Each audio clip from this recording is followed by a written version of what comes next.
Sandra, bonjour. Bonjour Emmanuel. Plateau repas avec Sandra Ferreira, notre diététicienne et nutritionniste. Demain, c'est la journée nationale du sommeil. Donc, pas seulement pour gagner à Pokémon Sleep, mais aussi parce que c'est la journée nationale du sommeil.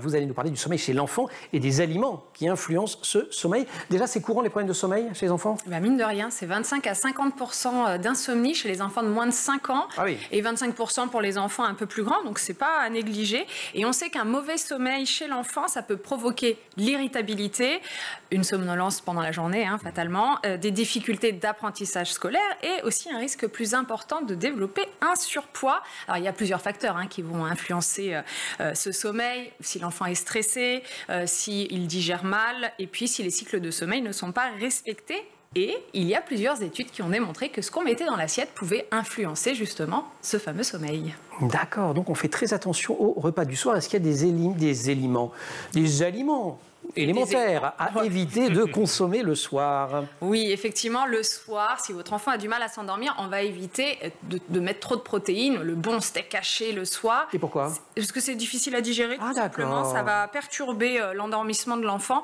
Et d'ailleurs, soit dit en passant, de manière générale, on évite trop de viande chez l'enfant. Donc ça tombe bien, les deux conseils vont de pair. Et comme on évite aussi la viande pour la planète, tout le monde est content. Voilà, tout le monde est content. Là, surtout on moi. est bon. Surtout moi. Voilà, tout le monde est content là sur le plateau au moins. Mais bon, au moins, on peut se faire une petite assiette de charcuterie à la place. Bien sûr que non. Donc, tous les aliments gras, c'est pas forcément idéal pour s'endormir. Forcément, ça va être long à digérer aussi. Charcuterie, beurre, crème, la bonne tartiflette le soir, c'est pas forcément idéal si votre enfant a du mal à s'endormir. Alors, heureusement, on peut se venger sur les desserts, le sucre.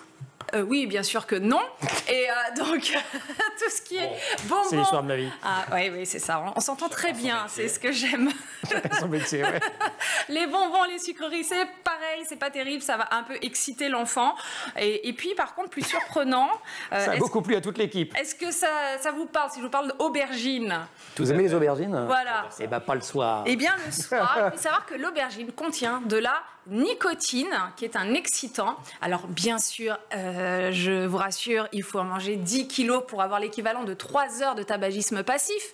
Mais quand même, c'est mieux de favoriser ça le midi pour votre enfant. Et de ne pas la fumer, par ailleurs. On la mange normalement. À l'inverse, est-ce qu'il y a donc des aliments à privilégier le soir? Tout ce qu'on n'a pas dit. Donc, j'imagine que tout ce qu'on n'a pas dit. Les féculents. Contrairement à ce qu'on pourrait penser, on pense pas les féculents, c'est un peu lourd le soir. Et au contraire, il faut en mettre à votre enfant du riz, des pâtes, de la semoule, parce que justement, d'une, ça va le caler, et de deux, ça provoque une sécrétion de sérotonine, qui est l'hormone de la sérénité. Ça vaut aussi pour les adultes, d'ailleurs. Donc n'hésitez pas. Et si vous n'avez pas prévu de faire un plat de pâtes ce soir, pensez à un petit dessert pratique, une semoule au lait, un riz au lait, voilà. Ah, ça j'adore. Exactement. Vous voyez, quand vous voulez, on arrive à se mettre d'accord. Les fruits riches en vitamine C, il y a des bas, les oranges, il paraît qu'il faut éviter le soir. Il y a des bas, on pense souvent que, attention, tu vas pas dormir ce soir. Exactement, ne bois pas un jus d'orange. Ne bois pas un jus d'orange, c'est faux, c'est une idée d'accord. Il y a très très longtemps, donc non. À la poubelle. Vous pouvez donner des oranges à votre enfant, il n'y a aucun problème. Une ou deux astuces complémentaires de Sandra, les petits secrets de Sandra. Des petits secret de Sandra. Alors, outre les rituels d'endormissement, on sait très bien que c'est important, un environnement propice au sommeil, important que vos enfants soient écartés des écrans 1 heure avant le coucher, il fallait quand même le répéter.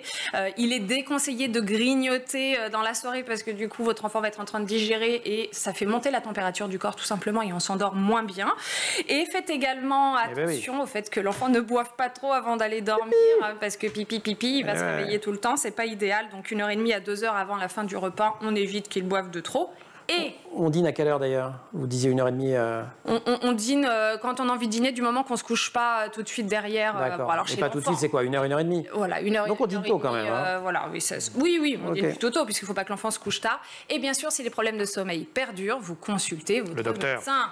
Effectivement. Eh ouais, sinon vous avez des problèmes avec Sandra, et croyez-moi, c'est pas marrant. Ah non. Sandra, merci beaucoup pour tous ces conseils. Daniel, merci de nous avoir accompagnés. On vous retrouve sur Instagram. Le Curieux Orchestre, il est également retrouvé sur les réseaux sociaux. On vous donne également rendez-vous le 7 juin à la Cigale. Ce sera la John Williams and Hans Zimmer Odyssey. Tout à fait. John Williams et Hans Zimmer, immenses compositeurs parmi les plus grands de musique de film. Complètement. Pirates des Caraïbes entre autres, les Spielberg, j'en passe et des meilleurs. Le court-métrage Glacier, on vous en a montrer un tout petit extrait. Regardez-le en entier. Il a été co-réalisé par Camille Etienne, Solal Moisan et donc Daniel Sicard pour la partie orchestrale. Il est disponible sur YouTube. Et puis il y a le making-of du film, très émouvant, très drôle à regarder aussi. Merci aussi à toute l'équipe de La Quotidienne, à Emma Razafin-Dralambeau pour le maquillage, pour la préparation de l'émission, à Marine Plantec, assistée en régie aujourd'hui par Dylan Coller, Thibaut Goury-Lafont pour le son, Angèle Jean-Girard pour la réalisation. Vous restez sur School TV, vous nous retrouvez nous en permanence sur Internet et sur les réseaux sociaux. Moi, un petit jus d'orange, 3 Pokémon Sleep et au dodo.